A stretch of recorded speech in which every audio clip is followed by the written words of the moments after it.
Vous venez de rencontrer le président de la République. Peut-on savoir autour de quoi a tourné votre entretien? Nous avons eu en effet l'honneur d'être reçus, la délégation qui m'accompagne et moi-même, les 3 députés français, Monsieur Le Gall, Madame Abomongoli et Monsieur Bilongo, qui sont membres de la Commission des Affaires étrangères de la République française, et pour ce qui concerne les 3 députés, signataires d'une proposition de résolution devant le Parlement français qui condamne les intrusions et les exactions qui sont faites par votre voisin, le Rwanda, ici sur le territoire de la République démocratique du Congo. Le président nous a fait l'honneur de nous recevoir 1 heure durant.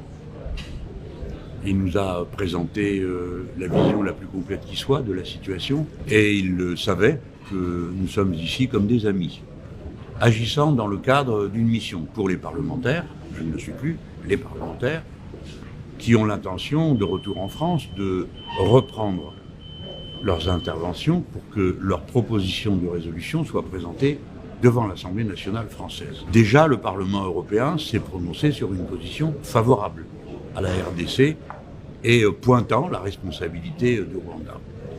Quant à moi, à cet instant, puisque je suis venu invité par une université pour me présenter devant la jeunesse de votre pays, j'ai voulu réaffirmer la fraternité qu'est la nôtre à l'égard du peuple congolais, dans un moment où nous savons qu'il rencontre une difficulté qui est totalement importée, dans laquelle il n'a aucune responsabilité, puisque pour sa part, il a respecté les engagements de cessez-le-feu qui avaient été pris. Et donc, la République démocratique du Congo est dans la situation d'un partenaire loyal et d'un ami, et il était temps de rappeler la fraternité qui nous anime et la condamnation des agissements qui perturbent la vie démocratique de ce pays, puisque la reprise des activités militaires d'agression se déroule au moment où la République démocratique du Congo organise ses élections présidentielles, les élections les plus déterminantes pour lui. Alors on voit bien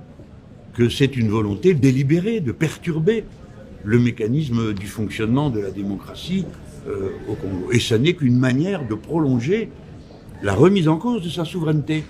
Parce que la souveraineté d'une nation s'exprime dans les élections et dans le pouvoir qu'elle désigne les élections. C'est-à-dire, en définitive, c'est la souveraineté du peuple qui est mise en cause par les activités militaires du mouvement que l'ONU a qualifié de rebelle et qui est articulé par le voisin rwandais. Dès lors, nous nous sentons en quelque sorte dans une sympathie augmentée, non seulement parce que nous avons en usage une langue en commun, non seulement parce que nous avons des relations de très longue main avec les Congolais, non seulement parce que c'est la plus grande nation francophone du monde et que par conséquent nous avons une communauté intellectuelle de fait dans l'usage en commun de la langue, mais aussi parce que nous avons en commun une aspiration démocratique qui se traduit par la pratique des élections et le respect de la volonté qui s'exprime. Alors, parce que vous parlez des élections, quel est votre souhait alors que, par rapport à la tenue de ces élections, alors que d'ici décembre,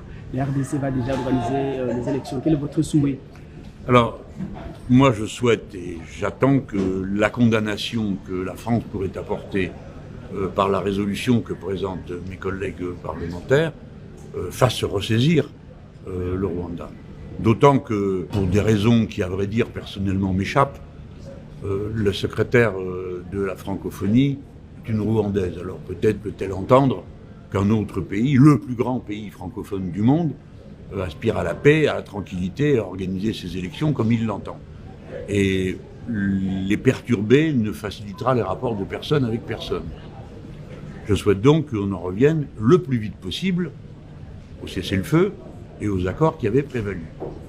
Et que, le plus vite possible, le Rwanda abandonne les visées expansionnistes qu'on a entendu prononcer par le président Kagame. Parce que tout de même, il y a eu des paroles extrêmement graves qui ont été prononcées par... Voilà notre souhait. Quant à l'élection elle-même, évidemment, c'est pas un Français de dire au Congo ce qu'il faut faire ou pas faire. Les Congolais sont assez grands pour le savoir. Et je l'ai déjà dit, j'ai pas l'intention de me mêler des élections ici.